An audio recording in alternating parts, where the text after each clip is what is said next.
इसको सॉल्व करें और फिर मुझे बताएं। मैं रीड भी नहीं कर रहा, आप अपने हिसाब से सॉल्व करें जल्दी से। यहाँ पे एक मंतक बनाते हैं, देखो इस दिन से खौफ खाओ। देखो मैं ये मैं चैलेंज के साथ कहता हूँ कोई इतनी प्रैक्टिस करा दे पाकिस्तान में, पाकिस्तान के बाहर का कोई टीचर उठा लो, मैं तो करता हूँ ना, देखता हूँ ना कि भाई मुझे पता होना चाहिए कि मैं कितना पानी में हूँ। तो इस बात को समझो, ऑडिट का पेपर आपको सिर्फ एक ही चीज़ पास कराती है, प्रैक्टिस। आप लोगों ने सिचुएशन को जो पिक किया है ना, वो थोड़ा सा गलत किया है। आप इस बात को समझें, आए इधर फोकस होकर देखिएगा। आप सब लोगों के लिए ना सेशन ये, मेरे लिए देखो बा खुदा कितना आसान है बेवकूफ़ बनाना। मैं आपको बोलता कोर्स हो गया, आपको लारे लप्पे देता, मैं आपको बोलता भाई ये आपके पास पेपर होगा, आपसे अपने पास पेपर हो चुके हैं।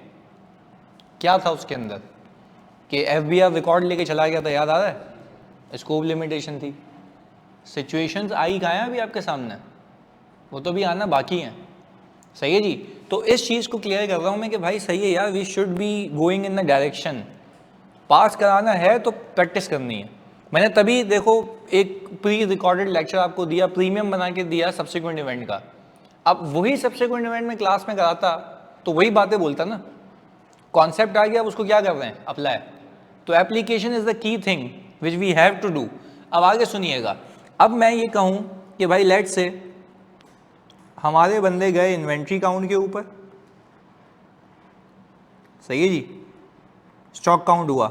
अच्छा, स्टॉक काउंट के ऊपर हमने देखा कि आइटम्स मौजूद हैं और इसमें से हमारे जो सर्टेन आइटम्स हैं वो क्या है भाई, एक्सपायर्ड है।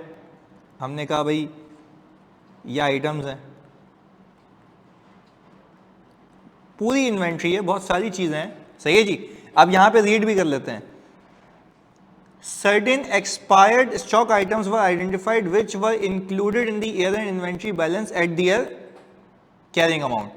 मैनेजमेंट कह रही है हम क्या करते हैं कि पूरी इन्वेंट्री के ऊपर, मैनेजमेंट कह रही है कि भाई हम पूरी इन्वेंट्री के ऊपर कितने परसेंट का, 10% का प्रोविजन बुक कर लेते हैं और अपनी इन्वेंट्री को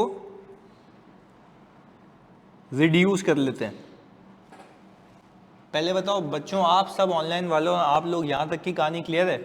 ये हुआ है, इन्वेंट्री काउंट हुआ, हमें कुछ आइटम एक्सपायर्ड दिखे, हम तो सैंपल बेसिस पे काउंट करते हैं ना, हम तो पूरा तो नहीं करते। तो सैंपल बेसिस पे जब एक्सपायर्ड आइटम है तो बाकी भी तो होंगे, हाँ या नहीं? मैनेजमेंट कह रही है कि भाई हम इस पंगे में ही नहीं जाते कि कोई एक्सपायर्ड आइटम है या नहीं है।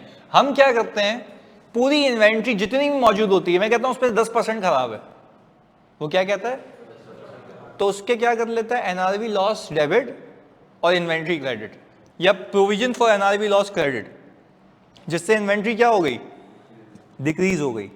पर मैं आप सबसे ये पूछ रहा हूं कि आपको ये बात पता है कि कौन सी रेलेवेंट इन्वेंट्री डिक्रीज हुई है, ओवरऑल डिक्रीज हो गई, ओवरऑल डिक्रीज हो गई। भाई आपको तो उन आइटम्स पे NRV टेस्टिंग करनी चाहिए, उनको NRV पे लाना चाहिए जो कि आने चाहिए। आप तो भाई बेवकूफ़ी करके पूरी इन्वेंट्री को कॉस्ट से किस पे ले आए हो, NRV पे। अब ये फायदा भी है कि रिपोर्टिंग आना और ऑडिट भी साथ में आना, क्योंकि जिसकी अकाउंटिंग स्ट्रांग है वो तो आराम से पिक कर लेगा ना ये चीज़ें। तो अब पहले बताओ ये सिनेरियो क्लियर है, पक्की बात है। अच्छा, अब मैं बीइंग एन ऑडिटर पहुंच गया, मुझे ये मसला है कि मुझे सबूत ही नहीं मिल रहा, this is the scope limitation. आओ कनेक्ट करता हूं, तुम सबने मिस स्टेटमेंट का जानबूझ के पहला सवाल ये करवाया है। भाई मुझे आप एक बात बताएं, अब आपका दिमाग चलेगा उस डायरेक्शन के अंदर। आप अभी सारी चीजें साइड में रखें और ये समझें, क्या आपको अभी ये पता है कि आपका कौन सा इन्वेंट्री आइटम खराब है और कितने का NRV लॉस होना चाहिए? तो क्या ये मिस स्टेटमेंट है या स्कोप लिमिटेशन है? आप सोचें वापस से। देखो मिस स्टेटमेंट तो मुझे पता है ना कि इतने की इन्वेंट्री खराब है, इसको सही करो, this is a miss statement. मैं तो ये कह रहा हूं मुझे तो पता ही नहीं है कितनी खराब है। अब इस सवाल को रीड करें, अब देखिए certain expired goods were found, और ये कह रहा है 15 मिलियन का प्रोविजन किया हुआ। चलो मैं कहता हूं बा खुदा तुम 15 मिलियन के प्रोविजन को सही भी करा लो, वो प्रोविजन को रिवर्स कर दे। Again we need that specific amount of inventory that should be brought to NRV। पहले तो लॉजिक समझ आई, देखो ये कहाँ से उसने घुमा के तुम्हें दिमाग में घुमाया ना, तुम्हारी सोच है। अगेन देखो मैं फिर कह रहा हूँ, आप अगर सिचुएशन को समझें, आप खुद सोचें, आप किसी इदारे का ऑडिट करने गए, हजारों इन्वेंट्री पड़ी हुई है, कुछ आइटम्स आपको एक्सपायर्ड दिखे तो बाकी भी तो होंगे। मैनेजमेंट क्या कर रही है, स्पेसिफिकली आइडेंटिफाई कर रही है या एक साथ 10%? चलो एक साथ 10% की बात करो तो ये तो गलत है, this is itself is a misstatement. ये सही भी करा लो, अभी भी स्कोप लिमिटेशन है। कैसे? जो एक्सपायर आपको पता ही नहीं है ना, उसने आइडेंटिफाई किया हुआ है। तो इस केस के अंदर बच्चों, आप लोगों को, मैनेजमेंट को ये कहना पड़ेगा कि आप एक्सटेंसिव एक्सरसाइज करें, आप ऑब्सोल्यूट इन्वेंट्री को आइडेंटिफाई करें और फिर उसके ऊपर प्रोविजन करें। पहले बताओ बात समझ आई?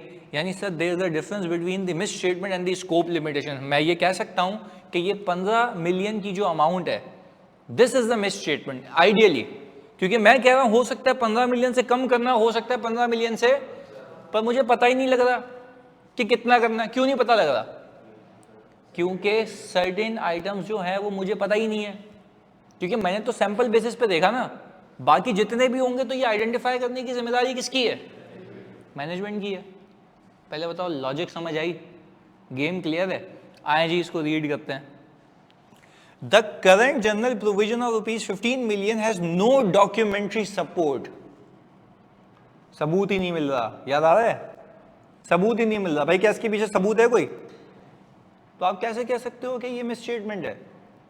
सबूत ही नहीं मिल रहा। आगे, and has been provided without any reasonable basis. Consequently, it cannot be substantiated for inventory valuation. Therefore, management has to carry out extensive exercise to identify expired inventory, near expiry stock and slow moving items. बोला है या तो पूरी expired inventory identify करो, या जो expiry के करीब हो वो आइडेंटिफाई करो, और स्लो मूविंग आइडेंटिफाई करो। स्लो मूविंग का मतलब है जो बहुत देर में बिक रही है, तो उसके ऊपर तो एनआरवी टेस्टिंग बनती है, उसके ऊपर तो एनआरवी टेस्टिंग।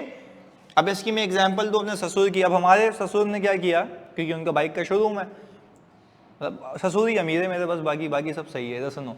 खैर, अब वो हमारे ससुर ने क्या किया, उनको शौक था कोई बनी बनाई बाइकें रखने का। बनी बनाई मतलब शपाटर बाइकें, कि भाई जो इलाके के लॉन्डे चलाते हैं वो सारी चीज़ें डिसेंट नहीं। तो उन्होंने क्या किया, शौक में खरीद के रख लिया कि भाई लोग आएंगे, उनका बिजनेस सेंस था ये। अच्छा, अब जाहिर सी बात है वो एक स्लो मूविंग आइटम है। स्लो मूविंग इन से हर कोई नहीं खरीदता, जिसको शौक होगा वो खरीदेगा। अब हम ठहरे अकाउंटेंट, मैंने अपने ससुर को कहा कि भाई, मतलब मेरे तो मामू ही थे ना, तो मैंने कहा कि मामू की बेटी मिली हमें भी, तो हमने ये कहा कि भाई मामा ये क्या कर रहे हैं आप ये निकालें, इसको बेचें, कोई नहीं लेगा। उसने बोला भाई मेरे को नहीं सिखा बिजनेस करना। मैं कहा सही है भाई, नहीं सिखाते। मैंने कहा आपने इसकी एनआरवी टेस्टिंग की है?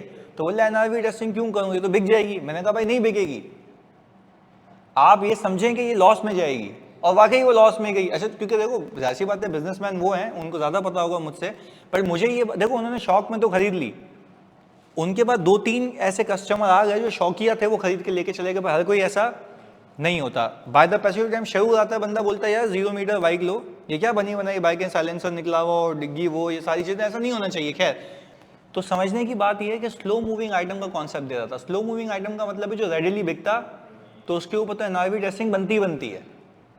तो आप किसी कंपनी का ऑडिट करने जाएंगे और आपको देखे कि एक आइटम 6-6 महीने में बिकता है, तो क्या उसकी एनआरवी टेस्टिंग बनती है? वाई? स्लो मूविंग है। जाहिर सी बात, तो दुश्वारी हो रही है बेचने में। तो मैं ये नहीं कह रहा कि उस पर एनआरवी लॉस होगा, मैं कह रहा हूँ एनआरवी टेस्टिंग करो, क्या पता उसकी वैल्यू कॉस्ट से क्या हो जाए, कम हो जाए। अब उन्होंने मजबूरी में जितने की खरीदी थी उससे 2-3 हज़ार लॉस में बेची, क्योंकि उनका पैसा फंसा हुआ था। वो बोल रहे थे इससे अच्छा एक ऐसी रेडिली बाइक लूँ जो रेडिली बिक जाए, तो उसमें उन्होंने कवर कर लिया। पर ये तो एनआरवी टेस्टिंग के लायक थी ना। बात समझ आई? क्या आगे? अब मैंने कहा in this respect the auditor should discuss the matter with the management and those charge with governance and ask them to make provision on a reasonable basis. भाई आप कोर्स ऑफ एक्शन आपको क्या होगा?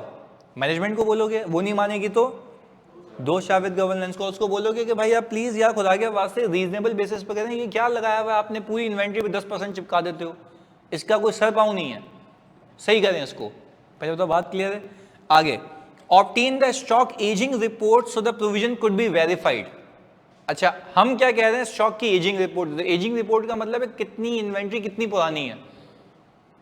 तो जब हम इन्वेंट्री का laser लेते हैं तो उसमें डेट ऑफ एक्विजिशन आ रही होती है, तो आप उस डेट के ऊपर एक्सेल पे फिल्टर लगाएंगे, सब आपको मिल जाएगा, 3 महीने पुरानी, 6 महीने पुरानी, साल पुरानी। तो जो साल पुरानी है तो जाहिर सी बात है वो तो स्लो मूविंग है, बिकी नहीं रही, क्या उसके ऊपर एनआरवी टेस्टिंग बनती है? जो कल ही खरीद के आए हो उस पर लॉजिकली नहीं बनती, क्योंकि अभी खरीद के आए हो। ऑनलाइन वालों जानी बताओ, बात क्लियर है जल्दी से? अब क्योंकि ऑब्वियसली आप लोगों ने प्रोसीजर्स नहीं किए हुए मेरे साथ, इसलिए इसने कोर्स ऑफ एक्शन भी बोला था। तो कोर्स ऑफ एक्शन क्या हो सकता है? लॉजिक लगाते हैं, दिमाग लगाते हैं, क्योंकि ये वाली बातें आप और अच्छे से लिख पाएंगे जब मैं आपको प्रोसीजर्स करवा दूंगा। पर अभी फिलहाल जेनरिक बात तो लिख सकता हूं ना, कि मैनेजमेंट को बोल दूंगा, एजिंग ले लूंगा, एजिंग से मुझे क्या पता लगेगा कौन सी इन्वेंट्री कितनी पुरानी है, तो वहां से आइडेंटिफाई हो जाएगा। आगे सुने, if the management does not agree to make a provision on a reasonable basis the auditor will not be able to verify the valuation. Will not be, तो ये तो मिस स्टेटमेंट है, स्कोप लिमिटेशन है। कैसे scope limitation? Verify नहीं कर पा रहा ना, मुझे तो पता ही नहीं है कितनी इन्वेंट्री खराब है, ये की एलिमेंट था इसका। आगे, due to limitation of scope consequently applying his judgement the auditor may qualify the audit report on the basis that he was not able to satisfy to the carrying value of the inventory at year end.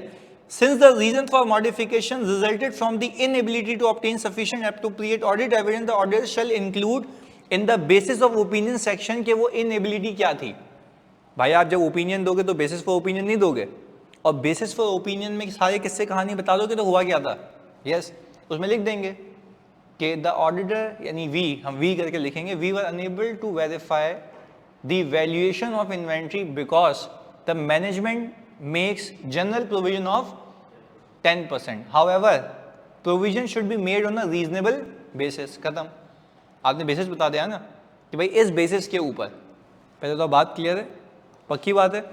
Online में जल्दी बता दो sir. फिर cam भी modify होगा, बिल्कुल सही कह रहा है भाई, ये बिल्कुल सही कह रहा है। कैम मॉडिफाई नहीं होगा, हम कहेंगे in addition to the matters described in basis for qualified opinion section we consider following matters to be key audit matters। बात क्लियर है? अच्छा पहले ये बताओ, धचका लगा? हाँ जी, हाँ मतलब वो वही कह रहा है ना, बेस्ड ऑन द जजमेंट लिखा है इसने। आप दोनों बातें लिखना, आप दोनों बातें लिखना। आप बोलना कि अगर आपको लगता है परवेजिव है तो फिर डिस्क्लेमर, पर डिस्क्लेमर उस केस में जाता है if it is not confined, if so confined substantial portion of FSO. वो दोनों बातें इंडिकेशंस नहीं है ना इसमें, तो चाहो तो लिख दो सेफ साइड पे, मसले वाली बात नहीं है। सेट है? तो इसने लिखा बेस्ड ऑन द जजमेंट, लिखा है इसने, कवर किया अपने आप को। हाँ जी, अब यानी ये बच्चे कह रहे हैं सर ऐसा वैसा दिमाग घूम के समझ आ गया कितने पानी में। एक और सवाल, पक्की बात है? चलो जी।